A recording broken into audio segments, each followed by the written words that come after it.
Nako, eto maganda kong pag-usapan po mga kabida. Hindi ho pinatawad po ng Estados Unidos po ang Pilipinas para lang po mag-impose ng additional tariff para ho sa mga produktong sinasabi po nila mga kabida na nanggaling daw sa forced labor. Okay? Mula sa 10% na tariff mga kabida na inimpose na po ng Estados Unidos sa Pilipinas, dinagdagan po nila ng 2.5%. Kaya naging 12.5% na po mga kabida itong taripa na inimpose po ng Estados Unidos para dito sa mga naturang produkto mga kabida. Ano ba ang ilan mo sa mga kinukonsiderang mga produktong nanggaling daw sa forced labor mga kabida? Okay? Ayon po dito sa report mga kabida, example of products that have been scrutinized globally for forced labor include, garments and textiles, mga kabida, t-shirts, shoes, and other clothing made in factory using coerced workers. Okay? Seafood like shrimps, tuna, squid, and other seafood caught or processed by workers subjected to abusive or forced labor conditions, mga kabida. Palm oil, all right, used in food, cosmetics, and soaps, where workers may force coercive conditions on some plantations, okay? Meron pa po, cocoa, okay? May coffee pa po dito, mga kabida, cotton, all right? So, ilan mo ito sa mga kinukonsiderang mga produkto na posible hong ginamitan po ng forced labor po, mga kabida, po. Ito po ang tinax po mga kabida ng Estados Unidos, additional tax na 2.5% po, mga kabida, po. Now, ang tanong po dito, bakit ganun po ang ginawa po ng Estados Unidos sa Pilipinas, mga kabida? Kamakailan lang po, nag-usap po itong si Pangulong Marcos at saka si President Donald Trump via phone, mga kabida. At maganda naman po yung resulta po ng kanilang pag-uusap. In fact, ginawa pa pong messenger po ni Pangulong Marcos itong si President Donald Trump, po, mga kabida. Para lang po ipaabot itong concerns ng Pilipinas sa China. Okay? Kasi nakatakda kasi yung mag-uusap po, mga kabida, itong si President Trump at saka si Chinese President Xi Jinping, mga kabida, po. So, kung titingnan mo, napakaganda po yung conversation, mga kabida. At isa ho sa mga conversation po nila doon, ang pag-iintindi ho ng Estados Unidos, mga kabida, sa Pilipinas, sa katayuan po natin pagdating ho sa cooperation with International Criminal Court, mga kabida. Okay? Napakasaklap na katotohanan po, mga kabida, na hindi ho tayo kinukonsiderang kaibigan, dahil sa pag-impose ng additional tax po, Okay? Now, meron pong sagot dito. Ito hong si Undersecretary Claire Castro bilang reaction po niya dito, mga kabida, sa pag-impose po ng US ng additional tariff. Alright? Babasahin ko muna. Ulat po ito mga kabida mula sa Ang Balita Ngayon.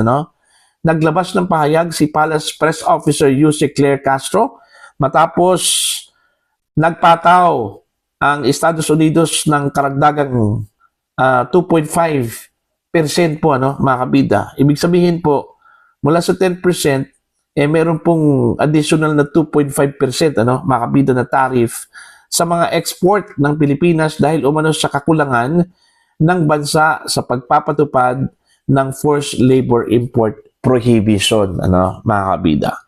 Okay? Mariing pinabulaanan ito ni Castro at iginiit na may matibay na pulisiya ang Pilipinas laban sa forced labor. Okay? Ito yung sinabi po ni Yuse Claire, mga kabida. Philippines has a strong policy against forced labor. Ayon kay Castro, ipinaalam na ng Pilipinas sa US ang may umiiral ng Joint Administrative Order na nagtatakda ng mekanismo upang mapigilan ang pagpasok ng mga produktong gawa sa forced labor.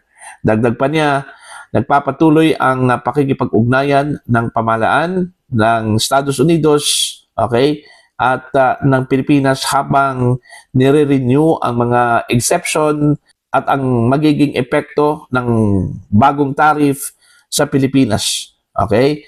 Ito kasi yung nangyari, ano? 'Di ba, una ho nag-impose po ang US ng 19% na tariff po, ano, mga kabida. Napakalaki po 'yon, ano?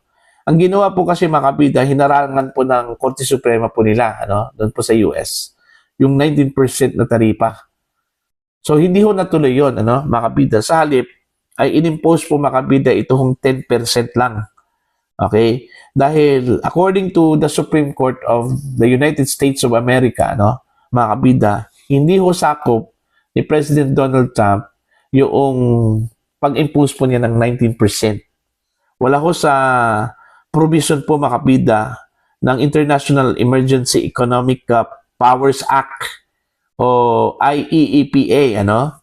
Isa hong napakatagal ng batas, ano, mga kabida. In 1977 law that allows presidents to respond, okay, to national emergencies. Sa boto po ng 6-3, ano, ng US Supreme Court, mga kabida, okay, that IEEPA does not authorize a president to impose broad global tariffs. The court said the administration had exceeded the powers granted by Congress. Ano? So, yun po ang nangyari. Hindi ho natuloy po yung 19% na taripa po, ano, na inimpose dati ng Trump administration sa Pilipinas sa mga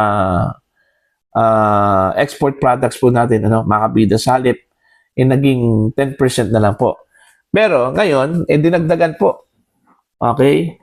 Dinagdagan ng 2.5%, kaya naging 12%, 12.5% na po, ano, yung taripa po ng US para ho sa mga produkto mula sa Pilipinas na papasok po ng Amerika, ano, mga kabida, na sinasabi ho nilang posibleng nanggaling ho sa forced labor. Yung mga tinutukoy ko po kanina, mga kabida, na mga example ng mga produkto po. Okay? Now, ang tanong kasi dito, bakit ganito? Akala ko ba, itinuturing na kaibigan po, mga kabida, ng Amerika ang Pilipinas? Bakit pagdating ho sa ganito po, mga kabida, napakalaki po ang inimpose po na taripa po, ano, mga kabida. Okay? Hindi man lang kinonsider po ang long-standing relationship ng Pilipinas at ng Amerika po, ano, mga kabida. Okay? Kaya nga, nagdududa tuloy ako doon ho sa sinabi po ni UC Claire, ano, mga kabida, na ina-understand po ng US ang Pilipinas pagdating ho sa pakikipag-ugnayan po ng Pilipinas, ano, sa International Criminal Court. Alright?